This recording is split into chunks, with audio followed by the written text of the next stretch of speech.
Li bajarê Semsûrê piştî pêvajoyek zehmet û dijwar a Ertejan vê carê jî kelecana hilbijartinan hebû ku li Semsûrê di hilbijartinên parlamentoyê yên Çardê Gulanê de AK Partiyê ji sadê 52.3 dengan stand û 4 parlamenterî bi dest xist. CHP jî ji sadê 18.75 dengan stand û parlamenteriyek bi dest xist. Di hilbijartên Serokkomariyê de jî Recep Tayyip Erdogan ji sadê 68.84 dengan stand û Kemal Kılıçdaroğlu jî ji sadê 31.16 dengan stand. Welatiyên Semsûrê bang dikin ku divê êdî girîngî bi pêdiviyên lezgîn ên Semsûrê were dayîn. Onu çede söz dorma dikir trin were. O trin jî not o am dikin li Keresyonî. O ceva viran biye dikkat toparlanmış ve. Bevej em tutuşun oxozini. Zaten bajarım mexre bu em bixoj xarabune.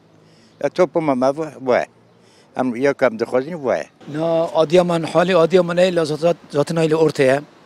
Adıyaman her şekli hizmet ediyor.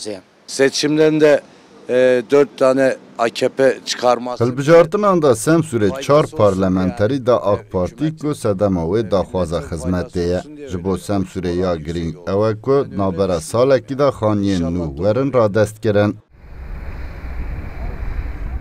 Li Semsûrê 2349 avahî di Ertejan de rûxiya bûn û ji 10,000 zêdetir avahî jî zirarek mezin dîtibûn ku piştî Ertejan 48,500 çadir hatibûn vedan û 2618 xaniyên konteyner hatibûn danîn û hîn jî gelek welatî jiyana xwe di çadiran de didomînin û li bendêne ku ji rewşa wan re çareseriyek were dîtin û bo vêyekê jî bang li desthilatê dikin ku ji Semsûrê dengek zêde bi dest xist.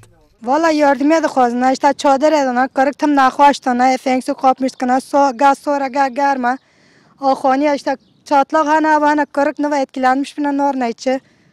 Anne deprem sigortası ma yatırmış kire dış darna kat, yardımı darna kat. O çadır eme voye, o kırık eme zor eme falan ha. O matut yardımı ne diye atın o. O ve şunda inşallah yardımı var.